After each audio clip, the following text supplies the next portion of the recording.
ತಾವು ಅಷ್ಟೊಂದು ಬುದ್ಧಿವಂತರೇ? ನಿಮ್ಮ ಆಸ್ಥಾನದಲ್ಲಿ ಒಂದು ಅವಕಾಶ ಕೊಟ್ಟಿ ನೋಡಿ. ಹೌದೇ? ಸರಿ, ನಾವು ಮುಂದೇನು ಮಾಡಬೇಕು?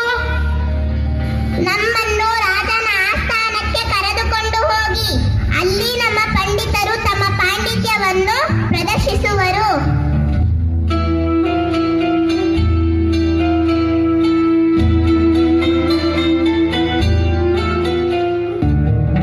ಪ್ರಣಾಮಗಳು ಮಹಾಪ್ರಭು. ಪ್ರಣಾಮಗಳು ರಾಜಪ್ರಭು. ಮಹಾಪ್ರಭು, ನಮ್ಮ ಆಸ್ಥಾನಕ್ಕೆ ಹೊರ ರಾಜ್ಯದಿಂದ ಒಬ್ಬ ಮಹಾನ್ ಪಂಡಿತರು ಬಂದಿರುತ್ತಾರೆ. ಆಹಾ, ಆಗಲಿ ಸೇವಕರೇ, ಅವರನ್ನು ಸಕಲ ಮರ್ಯಾದೆ ಗೌರವಗಳೊಂದಿಗೆ ಆಸ್ಥಾನಕ್ಕೆ ಕರೆತನ್ನಿ.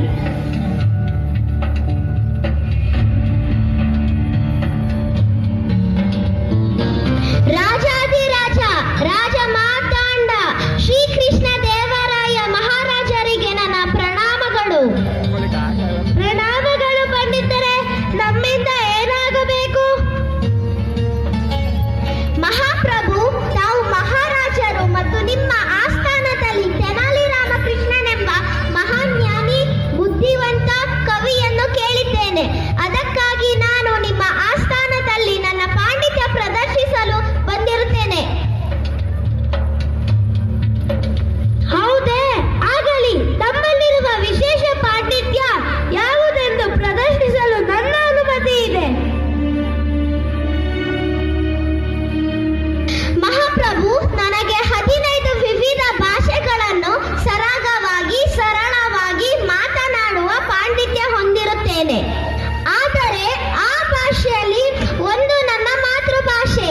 ನನ್ನ ಮಾತೃಭಾಷೆ ಯಾವುದೆಂದು ನಿಮ್ಮ ಆಸ್ಥಾನದ ಕವಿಗಳು ತಿಳಿಸಬೇಕು. ಇದು ನನ್ನ ಸವಾಲು ಮಹಾಪ್ರಭು. ನೀವು ಇದಕ್ಕೆ ಒಪ್ಪಿಕೊಂಡರೆ ನನ್ನ ಪಾಂಡಿತ್ಯವನ್ನು ಪ್ರದರ್ಶಿಸುತ್ತೇನೆ. ಆಗಬಹುದು. ನಿಮ್ಮ ವಾಕ್ಚಾತುರ್ಯವನ್ನು ಪ್ರದರ್ಶಿಸಿ. ಮಹಾರಾಜರೇ, ರಾಜ್ಯದಲ್ಲಿ ಪ್ರಜೆಗಳು ಸುಖವಾಗಿದ್ದಾರೆ. महाराज प्रजागस्तामी साम्राज्यंलो क्षेमल्लार. महाराज, आपकी राज्य में प्रजाजन सुखी है. राजम राजनी जनम सुखी सुरक्षितो. भले पंडितरे भले. ಮಹಾಪ್ರಭು, ಈಗ ನನ್ನ ಮಾತೃಭಾಷೆ ಯಾವುದೆಂದು ತಿಳಿಸುವ ಕೆಲಸ ನಿಮ್ಮ ಆಸ್ಥಾನದ ಕವಿಗಳ ಕೆಲಸ.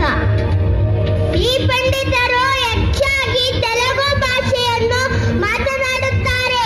ಹಾಗಾಗಿ ಇವರ ಮಾತೃಭಾಷೆ ತೆಲುಗು ಅಲ್ಲ. ಇವರು ಹಿಂದಿ ಹೆಚ್ಚಾಗಿ ಮಾತನಾಡುತ್ತಿದ್ದಾರೆ. ಹಾಗಾಗಿ ಇವರ ಮಾತೃಭಾಷೆ ಹಿಂದಿ. ಖಂಡಿತ ಇಲ್ಲ. ಮಹಾಪ್ರಭು, ಪಂಡಿತರು ಹೆಚ್ಚಾಗಿ ತಮಿಳು ಭಾಷೆಯನ್ನು ಮಾತನಾಡುತ್ತಿದ್ದಾರೆ. ಹಾಗಾಗಿ ಇವರ ಮಾತೃಭಾಷೆ ತಮಿಳು. ಇವರು ಹೆಚ್ಚಾಗಿ ಕನ್ನಡ ಭಾಷೆಯನ್ನು ಮಾತನಾಡುತ್ತಿದ್ದಾರೆ. ಹಾಗಾಗಿ ಇವರ ಮಾತೃಭಾಷೆ ಕನ್ನಡ ಮಹಾಪ್ರಭು. ಸ್ವಾಮಿ, ಪಂಡಿತರು ಮಲಯಾಳಿ ಭಾಷೆಯನ್ನು ಹೆಚ್ಚಾಗಿ ಮಾತನಾಡುತ್ತಿದ್ದಾರೆ. ಹಾಗಾಗಿ ಇವರ ಮಾತೃಭಾಷೆ ಮಲಯಾಳಿ. ಖಂಡಿತ